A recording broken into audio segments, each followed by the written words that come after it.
کا لکھا کہ یہ دنیا کا واحد کیس ہے جو ہنی ٹریپ کا کیس تھا، لیکن معذرت کے ساتھ اس میں جج صاحب بھی ٹریپ ہو گئے۔ سب سے پہلے بتانا چاہوں گا کہ ایف آئی اے نے 400 سے زائد جو بلاسفیمرز تھے یا مبینہ بلاسفیمرز ان کو اریسٹ کیا۔ دامن وقت میں چونکہ گنجائش نہیں، اس لیے میں جلدی فیکٹس کو بتاؤں گا۔ اس میں کہا یہ جاتا ہے کہ ہمارے اوپر ایلیگیشن جو مین ہیں وہ ہے اسپیشل برانچ کی رپورٹ۔ اس میں ایلیگیشنز ہیں 21 ایف آئی آر اور 10 کمپلینٹس کی حد تک to the extent of the locality of Rawalpindi and Islamabad. Allegation یہ ہے کہ بلاسفیمی بزنس گینگ کام کر رہا ہے، اور وہ بزنس گینگ ان کے پاس خواتین ہیں، وہ خود پورنوگرافک بلاسفیمیس کانٹینٹ پروڈیوس کرواتے ہیں اور اس کے بعد ایک بندے کو بھیجتے ہیں، وہ بندہ اسکرین شاٹ لے کے واپس بھیجتا ہے۔ اس کی بنیاد کے اوپر اس کے اوپر مقدمے کا اندراج کر دیا جاتا ہے جب وہ پیسے نہیں دیتا۔ اس بنیاد کے اوپر، اس رپورٹ کے اوپر اسلام آباد ہائی کورٹ میں جو پٹیشن فائل کی گئی، وہ پٹیشن اس کی پریئر بھی اسی ڈاکومنٹ کے اوپر بیس کر رہی تھی، جس کو جج صاحب نے پبلک انٹرسٹ لیٹیگیشن میں کنورٹ کرتے ہوئے کہا کہ یہ پبلک انٹرسٹ کا میٹر ہے، اس کو مینٹینیبل سمجھنا چاہیے۔ ہمیں دیکھنا پڑے گا کہ اسپیشل برانچ کی وہ رپورٹ جس کی بنیاد کے اوپر اسلام آباد ہائی کورٹ کے جج نے اس پٹیشن کو مینٹینیبل قرار دیا، اس اسپیشل برانچ کا D I G Lahore high court میں آ کے کیا بیان دیتا ہے۔ 24/1/2025 کا آپ کے سامنے یہ صفحات موجود ہیں۔ اس میں بیان پڑھنا چاہوں گا کہ ان الزامات کی جو بنیاد ہے وہ کیا ہے۔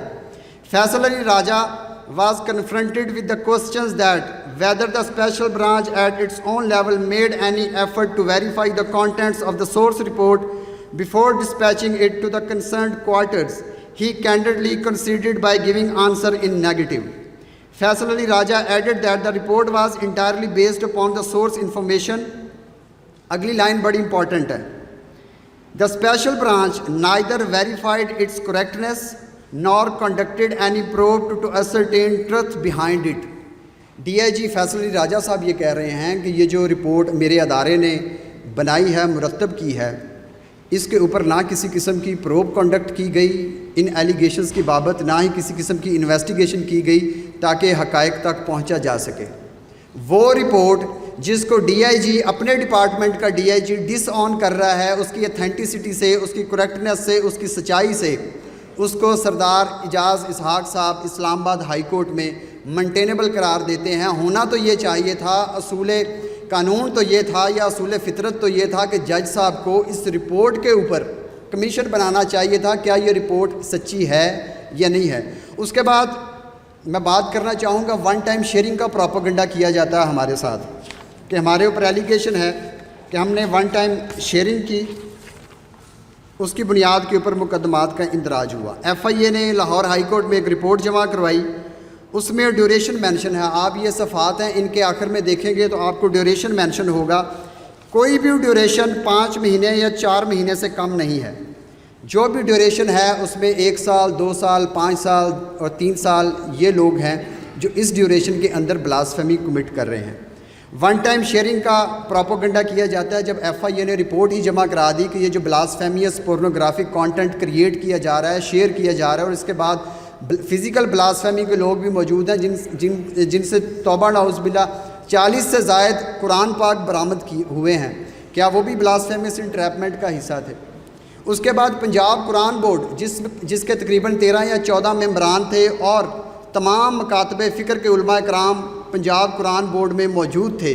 اس کے بعد پنجاب گورنمنٹ کا نمائندہ، انٹیریئر منسٹری کا نمائندہ، پنجاب پولیس کا نمائندہ، D I G special branch کا نمائندہ اور دیگر علماء اکرام، انہوں نے 60 ان کی ٹیکنیکل ٹیم تھی۔ ٹیکنیکل ٹیم نے دیکھا کہ بلاسفیمی، پبلک بلاسفیمی ہو رہی ہے۔ اس کے بعد پرائیویٹ کمپلینٹس بھی آئیں۔ پنجاب قرآن بورڈ کی سفارشات کے اوپر F I A cyber crime نے، جو کہ اب این سی سی آئی اے بن چکا ہے، اس نے 60 سے 70 ملزمان کو گرفتار کیا۔ کوسچن یہ ہے کہ پنجاب پولیس بھی بلاسفیمی بزنس گینگ کا حصہ ہے؟ پھر تمام مکاتب فکر کے علماء جو اس پنجاب قرآن بورڈ کے ٹیم کا حصہ تھے، ممبران تھے، جنہوں نے یہ گستاخ یا مبینہ گستاخ گرفتار کروائے ہیں 70 سے زائد، وہ بھی اس گینگ کا حصہ ہیں۔ پنجاب گورنمنٹ بھی اس گینگ کا حصہ ہے۔ انٹیریئر منسٹری بھی، پولیس بھی، اسپیشل برانچ بھی. اس کے بعد مجھے سمجھ نہیں آتی کہ آپ کسی بھی بندے کی ایک انٹرویو ہے، یہ چلائیں، وہ انٹرویو چلائیں، یہ والا چلائیں. ہاں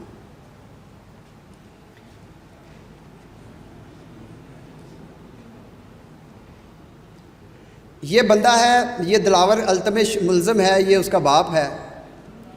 اس کی رپورٹ کو، اس کی ڈاکومنٹری کو، اس کے انٹرویو کو حصہ بنایا گیا اور کہا گیا، اس نے بھی یہ کہا کہ میرے بیٹے کو ایک بلاسفیمی آئی، اس نے اسکرین شاٹ لے کے بھیجی اور اس کے بعد اس کے اوپر مقدمے کا اندراج ہو گیا. کانٹینٹ اس طرح کا ہے کہ میں نہیں دکھا سکتا، لیکن یہ دلاور التمش کی یہ فائلز ہیں پوری، جو ون ٹائم شیئرنگ ہوئی ہے. اس میں کہیں اسٹیبلش ہی نہیں ہوتا. ون ٹائم شیئرنگ تو یہ ہے، میں نے آپ کو ایک میسج بھیجا، 2 بھیجے، 4 بھیجے، اس کے بعد میں نے FIR کروا دی جو ان کا پروپیگنڈا ہے بلاسفیمی پروٹیکشن گینگ اور ان کے وکلاء کا. مجھے یہ بتائیں کہ اس کے اندر کسی قسم کی آپ کو ون ٹائم شیئرنگ کا کوئی کانسیپٹ نظر آ رہا ہے جو ان کے ایلیگیشنز کو اسٹیبلش کرتا ہو؟ اس کے بعد اس شخص کی بلاسفیمی وہ فزیکل بلاسفیمی ہے، یعنی کہ اس کے گھر سے توبہ نعوذ باللہ قرآن برآمد ہوا ہے، FIA کی ریکوری میں FIA نے ریکور کیا، ان کے ریکارڈ میں موجود ہے. اس کے اوپر اس کے سپرمز ملے، PFSA کی رپورٹ آئی، وہ پازیٹیو آئی. لیکن یہ والا جو شخص ہے یہ یہی کہہ رہا ہے کہ میرے بچے کو انہوں نے ٹریپ کیا اور ٹریپ کرنے کے بعد جب پیسے نہیں دیے گئے اس کے بعد ہمارے اوپر مقدمے کا اندراج کر دیا گیا. یہ ساری فیبریکیٹڈ چیزیں ہیں.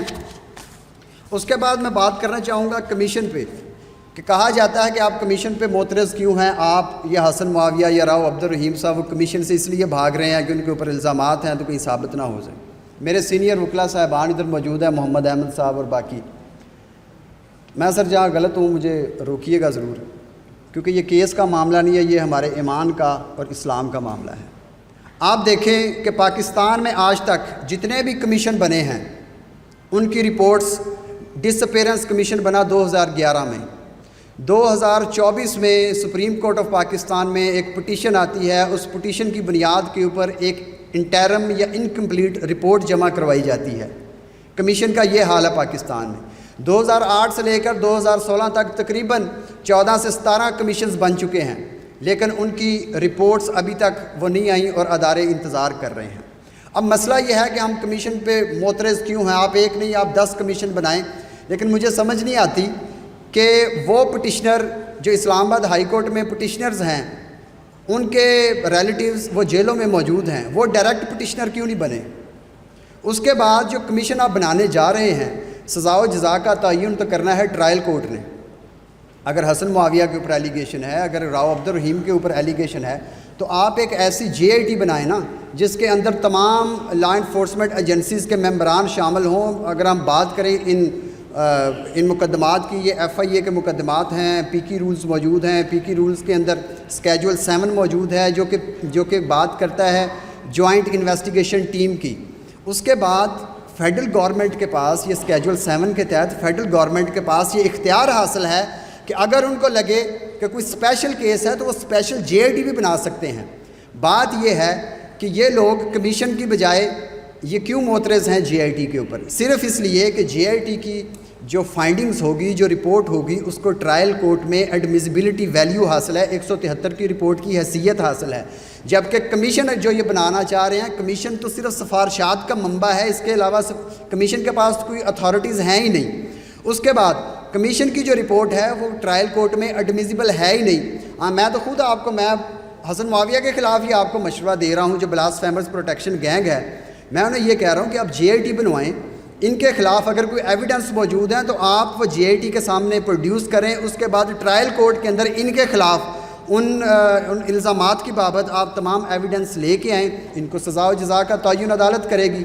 لیکن کمیشن بنانے کا مقصد یہ ہے کہ جتنی بھی ٹرائل کورٹ کی فائلز ہیں وہ کمیشن کے پاس آ جائیں گی. اس کے بعد جتنے بھی ٹرائل کورٹ کی فائلز جب آئیں گی اسٹیچوٹری گراؤنڈ کے اوپر 2 سال کا ٹنیور ہوتا ہے. میں نے آپ کو انفورس ڈس اپیرنس کمیشن بتایا، وہ 14 سال سے اس نے رپورٹ نہیں جمع کروائی.